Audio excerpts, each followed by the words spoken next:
Hello friends, this is Sonu Rane, your friend, mentor and guide for today's session, that is circular flow of national income in closed economy. आज हम लोग देखेंगे circular flow of national income in closed economy. ये जानने के लिए थोड़ा सा पास्ट हम लोग एक बेसिक पे ध्यान देंगे। साइकोलॉजिकल लॉ ऑफ कंजम्पशन जो जेएम केन्स सर का थ्योरी है। Increase in income as well as increase in consumption दोनों साइमल्टेनियसली बढ़ेगा, but consumption increase will be at lesser proportionate. मतलब इनकम बढ़ेगा, कंजम्पशन भी बढ़ेगा, but at a lesser proportionate consumption increase होगा। Closed economy means what? तो इसमें दो पार्ट आएंगे, एक टू सेक्टर और एक three sector. In two sector we are having consumption plus investment part, consumption by household and investment by business sector. अगर हम लोग थ्री सेक्टर की बात करें तो सी प्लस आई प्लस जी आएगा, consumption by household, investment by business sector and government expenditure by government sector. ये तीन सेक्टर हम लोग इकोनॉमी के देख रहे हैं। तो इसमें से आज जो अभी हम लोग कर रहे हैं वो टू सेक्टर इकोनॉमी करेंगे। तो ये टू सेक्टर इकोनॉमी में जैसे हम लोगों ने बात किया था सी प्लस आई, तो यहाँ पे दो अप्रोचेस हम लोग को याद रखना है कि एग्रीगेट डिमांड, उसमें C plus I investment and consumption देखेंगे, एंड एग्रीगेट सप्लाई जिसमें S is equal to C plus S मतलब सेविंग वाला पार्ट हम लोग देखेंगे। चलो देखते हैं in detail circular flow of national income in two sector economy. X and Y axes, एक पैनल ए और पैनल बी ऐसे दो सेक्टर हम लोग यहाँ पे देखेंगे।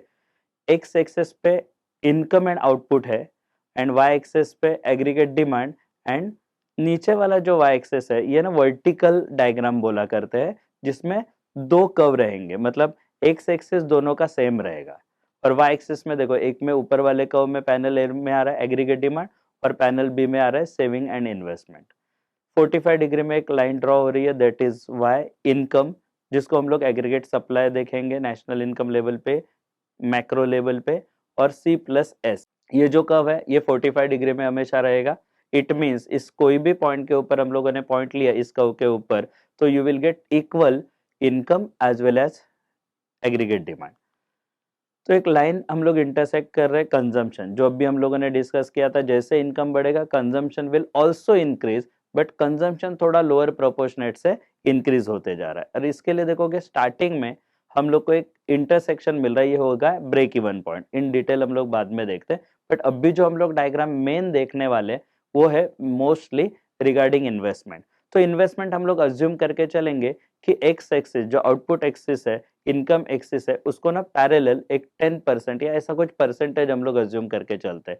तो कंजम्पशन वाले लाइन पे इन्वेस्टमेंट ना पैरेलल जाएगा। तो ये अपना इन्वेस्टमेंट वाला जो कंसेप्ट है वो अज्यूम किया है, और इसके लिए वो एक पैरेलल लाइन आ रहा है। अभी अगर हम लोग ये कर्व को अभी बोला था हम लोगों ने एग्रीगेट डिमांड, तो aggregate demand is equal to aggregate supply एक पॉइंटर पे हो जाएगा, और साइमल्टेनियसली इसी कर्व से हम लोग एक सेविंग कर्व का लाइन ड्रॉ कर रहे हैं जो नीचे वाला दिख रहा है। यहाँ पे हम लोग एक इंपॉर्टेंट चीज देखने वाले, that is regarding saving curve, जो एक अपवर्ड कर्व हम लोग को दिख रहा है। ये जो सेविंग कर्व है ये sir derive this curve from income and consumption curve only. जहाँ पे y इज इक्वल टू सी हो रहा है वहां पे सेविंग जीरो है, जो नीचे वाले कर्व में देख रहे हैं। इन डिटेल हम लोग बाद में देखते हैं, बट अभी जो हम लोग मेन इन्वेस्टमेंट कर्व वाला डायग्राम देख रहे हैं वहां पे इक्विलिब्रियम देखो, सी प्लस आई जो एग्रीगेट डिमांड है और ऊपर जो एग्रीगेट सप्लाई वो इंटरसेक्ट कर रहे हैं ई वाले कर्व पे ऊपर, जहाँ पे ओ वाई जीरो इतना अपना नेशनल इनकम और आउटपुट है।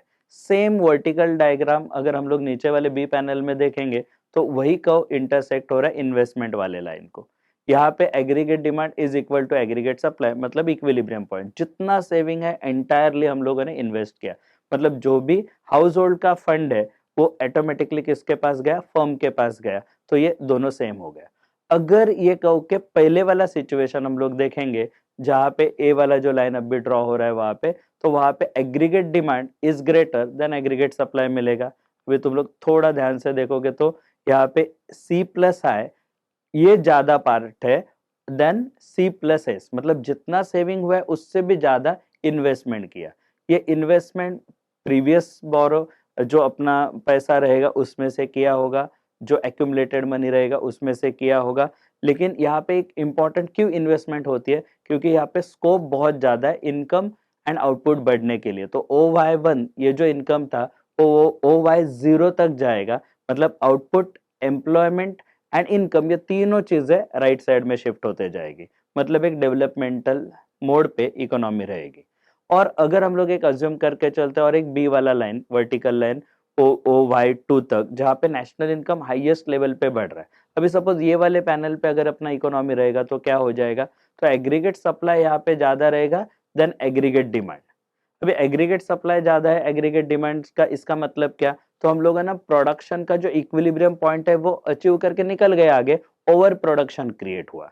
ए वाले लाइन में अंडर प्रोडक्शन था, यहाँ पे हम लोग ओवर प्रोडक्शन कर दिए, और इसके लिए प्रोड्यूसर उस पर्टिकुलर टाइम पे जो प्रोडक्शन है वो रिड्यूस करेगा, एम्प्लॉयमेंट रिड्यूस करेगा, तो OY2 से फिर से एक बार रिवर्स ऑर्डर में इकोनॉमी जाएगी OY0 तक।